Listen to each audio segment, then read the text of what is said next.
Waalaikumsalam warahmatullahi wabarakatuh. Bismillahirrahmanirrahim. Alhamdulillahirabbil alamin.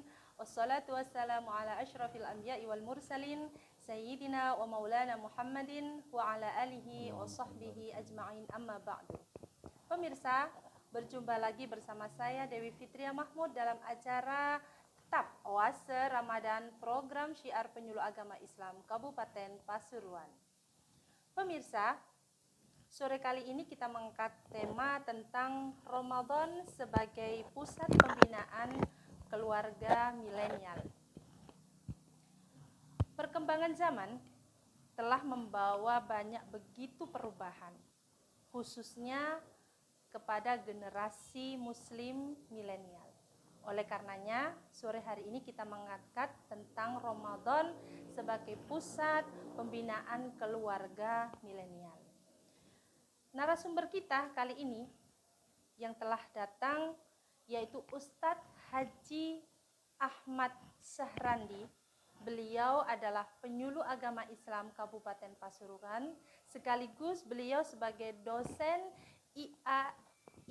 IAI Dalwah Bangil.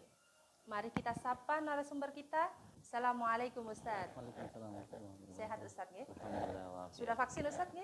Alhamdulillah. Alhamdulillah. Sore kali ini Ustadz, kita mengangkat tentang Ramadan sebagai pusat pembinaan keluarga milenial. Saya pribadi, begitupun pemirsa di rumah, ingin menambah ilmu sekaligus wawasan penjelasan tentang pembinaan keluarga milenial saat ini Ustadz. Alhamdulillah. Assalamualaikum warahmatullahi wabarakatuh. Waalaikumsalam warahmatullahi wabarakatuh. Bismillahirrahmanirrahim. Alhamdulillahirabbil alamin. Wassalatu wassalamu ala asyrafil anbiya wal mursalin. Sayyidina Muhammad wa ala alihi washabihi ajmain. Wala haula wala quwwata illa billahil aliyil azim. Subhanaka la ilma lana illa ma 'allamtana innaka antal alimul hakim. Rabbi shrah li sadri wa yassir li amri wahlul 'uqdatam min lisani yafqahu qawli, amma ba'd. Yang kami muliakan, yang kami takdimi, para alim ulama, para habaib, wabil khusus Kepala Kementerian Agama Kabupaten Pasuruan, kemudian yang kami hormati para penyuluh agama Islam yang tergabung dalam FKPAI, khususnya tim Uase Ramadan pada 1443 Hijriah ini. Masuk yang kami hormati juga Mbak Dewi, alhamdulillah sebagai penyuluh juga beliau, dan sekaligus yang sudah memberikan waktu kepada saya pribadi untuk menyampaikan berbagai macam hal, khususnya pada edisi kali ini terkait tentang keluarga milenial tadi ya. Ya, emang kita memahami untuk keluarga milenial ini itu merupakan keluarga yang memang terlahir, dan ini pastinya beda dengan edisi-edisi sebelumnya. Malah yang saya pernah baca itu pembagian klasifikasi katanya Setelah Ahmad ya. Jadi klasifikasi itu pembagian zaman ya, sehingga masuk kepada milenial. Itu ada zaman X, ada zaman Y, ada zaman Z, bahkan ada zaman Alpha. Kalau X ini adalah generasi yang terlahir pada tahun 1960-an, 60 sampai kepada 1980 ya. Kemudian dari yang dimaksud keluarga Y merupakan manusia yang terlahir sejak 81 sampai tahun 94. Nah, kemudian untuk yang keluarga Z itu, edisi Z namanya, itu adalah manusia yang terlahir sejak 95 sampai kepada 2010. Nah, di atas 2010, 2011 hingga edisi sekarang itu dianggap sebagai keluarga alfa. Maka dari hal ini tentu kita melihat perbedaan-perbedaan zaman ya, membuat ada sedikit besar perbedaan pemahaman, perlakuan, terus kemudian bagaimana keluarga dalam memberikan peran besar ya dalam pendidikan dan lain sebagainya.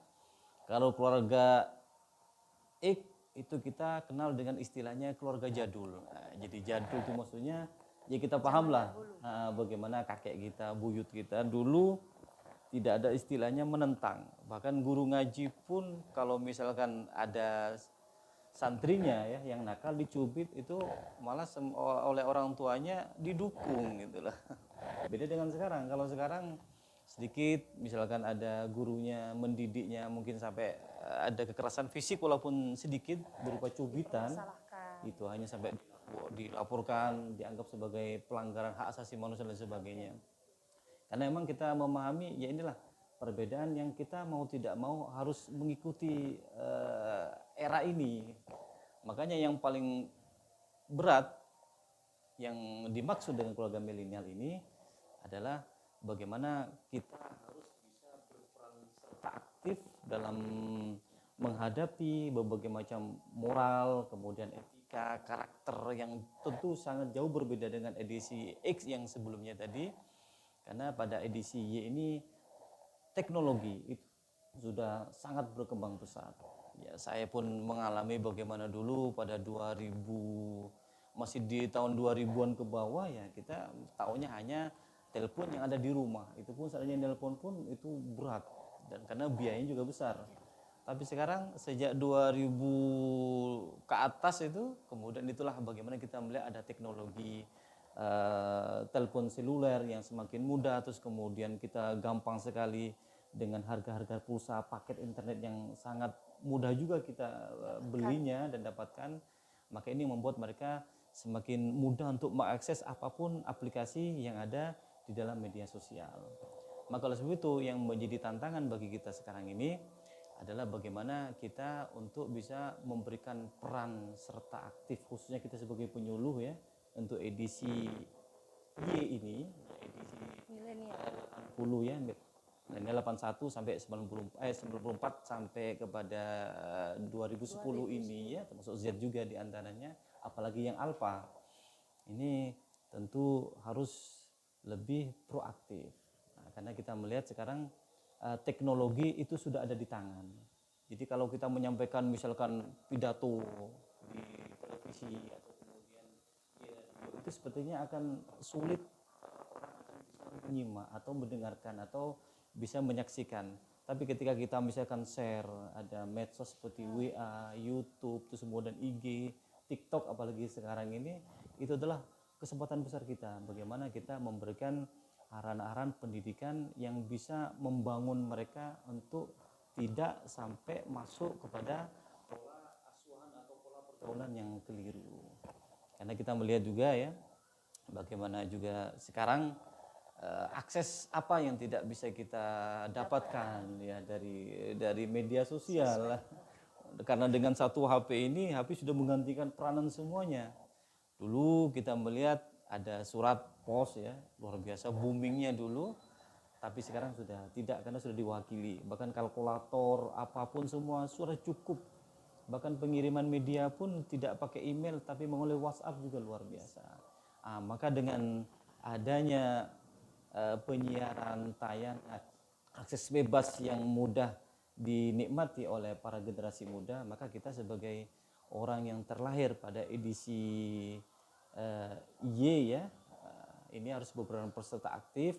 Bagaimana paling tidak memang jadul ya, seperti edisi X kita melihat itu jadul, tapi ternyata kita melihat jadul mereka dengan ketaatannya, dengan sami'na wa to'nanya katanya. Maka mereka memberikan atau mendapatkan keberkahan hidup yang luar biasa.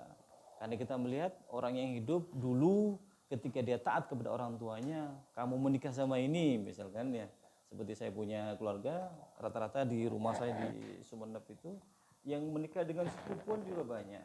Alhamdulillah awet dan bertahan hingga sekarang, bahkan sampai beranak cucu. Kenapa? Karena ketaatannya samina watoknya kepada orang tua itu. Tapi kalau sekarang alasannya ketika dijodohkan, kenapa kamu nggak mau? Karena belum mengenal, belum berpacaran dan lain sebagainya. Ini bukan zaman Siti Nurbaya lagi betul. Gitu ya. Maka dengan seperti ini akhirnya membuat edisi sekarang ini generasi muda sekarang keberkahannya hidupnya sudah mulai berkurang dan dicabut oleh Allah. Kenapa? Karena mereka sudah memulai sesuatu dengan hal yang tidak baik. Dan kita melihat banyak ya saksi contoh bagaimana para teman-teman kita yang baru menikah atau mungkin yang lama berpacaran tapi pernikahannya banyak hanya berhenti di tengah jalan, bahkan di awal perjalanan hidup pun mereka sudah mulai ada pertikaian. Karena apa? Karena satu sama lain itu memulainya dengan hal yang tidak baik. Mungkin di antara lagi yang perlu kita pahami, media sosial itu semakin gencar dan sangat mudah kita bisa menikmati, melihat, bahkan berkomunikasi dengan siapapun yang kita kenal. Pahami sekarang adalah bagaimana ketika misalkan asal usul perselingkuhan yang banyak itu diantaranya misalkan ada pertemuan alumni gitu ya. Betul, betul. Jadi ketika pertemuan alumni ini mereka mengenal dulu cinta pertama saya, oh ini cinta monyet saya. Hanya disitulah tumbuh berkembang kembali. bias-bias kehidupan di situ. Karena apa? Karena mereka tidak menggunakan media itu dengan baik. Nah, ini yang sepenuhnya menjadi kewajiban kita khususnya di penyuluh, bagaimana kita menyampaikan kepada masyarakat. Media memang kita tidak bisa menghindar karena ini sudah zamannya. Tetap kita pakai media, tapi tetap kita gunakan media dengan baik. Bahkan saya pun berkali-kali menyampaikan ke keluarga, menyampaikan ke mahasiswa, menyampaikan ke jamaah-jamaah di pengajian gitu ya. Saya bilang jangan salahkan HP, karena HP itu hanya sebagai alat. Tapi tetap kita yang mampu mengontrol diri gitu. Kalau kita tidak mampu mengontrol diri, maka ya sudah, apapun alatnya, walaupun tidak ada HP pun dulu misalkan ya dengan cara pertemuan semuanya bisa. Apalagi dengan sosmed sekarang bisa video call dan sebagainya. Ini hal yang sangat mudah menjadi pemicu keretakan dalam rumah tangga, konflik dalam rumah tangga, problem dalam rumah tangga. Tapi baik kita dalam pertemanan ataupun apapun itu. Betul, selain seperti itu. Untuk ini Ustadz, terkadang kita itu kalau saya menyikapi dan mungkin banyak realita juga, mungkin pemirsa juga pernah mengalami atau mendengar cerita seperti ini. Terkadang keluarga milenial saat ini yang mereka pegang itu terkadang hukum puasa atau hukum taraweh itu bukan kita mencari ulasan atau ilmu atau pemahaman dari seorang yang memang mumpuni, Ustadz. Contoh seperti ke Ustadz atau ke Kiai, tapi mereka lebih mengandalkan sosmed. Misalnya kita googling hukumnya puasa apa, hukumnya taraweh jumlahnya berapa. Mereka mengandalkan dengan sosmed, Ustadz. Bagaimana mengatasi cara berpikir mereka biar tidak terlalu condong kepada dunia sosmed ini, Ustadz. Terlebihnya kepada keluarga-keluarga baru, keluarga milenial saat ini, Ustadz. Bagaimana itu cara kita mengatasi cara berpikir mereka agar tidak terlalu condong ke dunia sosmed dikit, bah Google seperti itu, Ustadz. Monggo. Betul. Karena internet itu merupakan cakrawala pengetahuan dunia ya secara umum. Betul. Jadi apapun itu mudah sekali untuk dipublish, disebarkan. Bahkan konten apapun semuanya sudah lengkap di media. Tinggal kembali lagi kepada saya barusan saya sampaikan adalah kontrol diri. Ketika kita sudah merasa misalkan pemahaman kita misalkan ya pemahaman yang berakidah Ahlus Sunnah wal Jamaah, maka ketika misalkan, karena memang kita sampaikan dari awal, media kita tidak bisa menghindar dan semua orang sudah bisa dipastikan punya HP. Apalagi ya bukan kita yang dewasa, yang anak-anak pun mau tidak mau karena sudah kebutuhan di sekolah. Betul. Terkadang yang dewasa pun HP dengan duit, mending HP-nya yang dibawa, Ustaz. Iya. Ya bahkan kita melihat India termasuk peminat HP terbesar dunia juga diantaranya. Kalau Indonesia ya mungkin masih oke lah, normal lah. Tapi yang jelas kita melihat untuk kita yang sudah memang tidak bisa lepas dari media, maka caranya ketika misalkan kita membuka konten atau yang berhubungan tentang bagaimana cara penyelesaian permasalahan, entah itu masalah fikih ya, terus kemudian masalah hubungan kita dengan manusia, hubungan kita dengan Allah, maka tentu yang kita lihat adalah ini medianya terbitan apa, ini medianya adalah websitenya milik siapa. Nah, itu yang harus kita pahami dulu. Kalau misalkan medianya ini masih tidak jelas, maka jangan diambil. Tapi kalau misalkan medianya ini jelas, seperti saya ini ya, Saya alhamdulillah saya memang termasuk sudah download aplikasi punya NU online, itu menjadi referensi saya, rujukan saya. Maka ketika saya mencari sumber apapun, saya pasti misalkan bagaimana hukum ini ya, mesti saya belakang kasih NU online. Kenapa? Karena yang saya harapkan adalah jawaban-jawaban dari media NU Nahdlatul Ulama. Karena menurut saya ya, pemahaman yang saya yakini bahwa insya Allah kalau sudah disampaikan atau dipublish di media NU, maka tentu ini insya Allah sudah murni, karena sudah memulai proses yang sangat panjang. Ada dewan sensornya lah kita memahami. Itu kalau media, kalau masalah berhubungan. Terus kemudian saya juga ketika mengakses berbagai macam problematika kehidupan, hukum apapun, bahkan termasuk hikmah, keadaan di dunia atau mungkin nanti persiapan untuk akhirat ya. Saya juga biasanya lebih akses itu adalah PIS KTB, Pustaka Ilmu Sunniyah Salafiyah. KTB adalah kenapa takut bid'ah. Itu adalah bacaan saya memang rutin. Jadi saya ngambil seperti itu. Kenapa? Saya pikir ini sudah mumpuni dan sudah bagus. Kalau ini yang berhubungan dengan media, tapi kalau berhubungan dengan misalkan video, ceramah dan sebagainya, tentu kita dianjurkan untuk mengambil ceramah-ceramah yang sudah memang diakui oleh masyarakat, diakui keilmuannya, diakui oleh pemerintah khususnya. Karena pemerintah pun kita melihat juga sudah mulai melihat ini mengurangi. Jangan sampai ada beberapa ustadz yang dianggap mampu tapi dia hanya ceramah sembarangan. Tapi kalau seperti guru saya gitu ya, Habib Sikap Baharun, beliau sebagai rektor, saya mengikuti terus karena saya yakin apa yang disampaikan beliau itu sudah sesuai dengan ajaran yang saya pahami. Tapi kalau misalkan ustadz yang tidak sepaham, ustadz yang berbeda madhab dengan kita, kalau bisa kita mengambil atau mengakses ya ustadz yang sudah jelas bagaimana dia sepaham dengan kita. Kalau di luar kita maka jangan. Itu kalau media ya.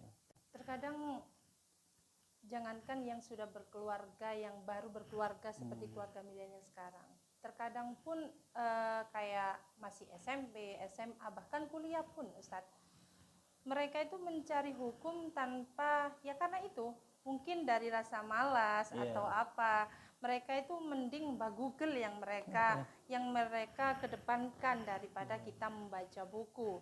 Mungkin ada tips-tips bagaimana biar kita tidak terlalu condong kepada dunia sosmed, terutama regenerasi kita, penerus bangsa kita, umat Islam, agar istilahnya mereka tidak selayaknya harus mengandalkan Google dan Google aja. Mereka bisa membaca literatur, memang tahu literaturnya. Bagaimana itu? Mungkin ada tipsnya dari Ustadz? Iya, betul. Alhamdulillah, jadi kita juga melihat untuk dunia keilmuan ya, cakrawala keilmuan itu memang kita tidak batas hanya kepada media hanya bagi mereka yang ada waktu dan juga pastinya ada kuota gitu ya. Tapi tetap kita yang lebih diutamakan. Karena kalau kita bertanya kepada ustadz yang ahli, yang alim, yang jelas beliau keikhlasannya, sesuai dengan bidangnya, maka beliau dalam spesialisnya ya, spesialis. Maka beliau pasti memberikan hukum yang sangat ketat dan juga paling tidak hukum-hukum yang ringan pasti tidak disimpan. Ini mungkin untuk kalau darurat, tapi ketika kita bertanya kepada satu hal pasti diambil hukum yang terbaik di antara hukum yang lain. Terus kemudian ya kita datang sowan, kemudian kita juga membaca literatur kitab yang terdahulu juga banyak, bahkan kitab-kitab perpustakaan sekarang tetap mengalir ya, tetap tercetak dengan baik ya. Bahkan kita akui bahwa sebenarnya referensi buku ini lebih akurat daripada edisi media. Karena kalau media itu kan campur, gaduh-gaduh.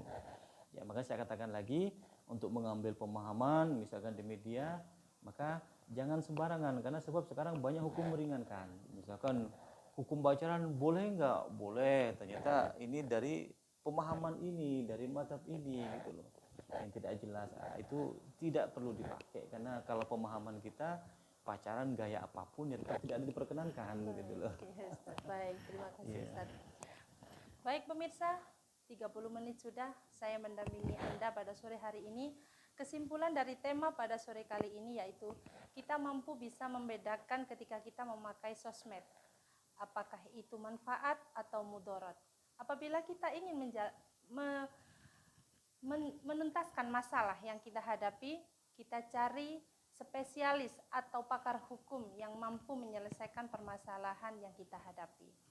Sebelum acara saya tutup, izinkan saya terima kasih kepada Ketua Pokjalu Kabupaten Pasuruan, serta berterima kasih kepada FKPAI Kabupaten Pasuruan, serta pengarah acara pada sore hari ini. Jangan lupa like, comment, and subscribe. Saya Dewi Fitria Mahmud mohon undur diri dari hadapan pemirsa. Terima kasih, mohon maaf. Wabillahi taufik wal hidayah. Wassalamualaikum warahmatullahi wabarakatuh. Waalaikumsalam.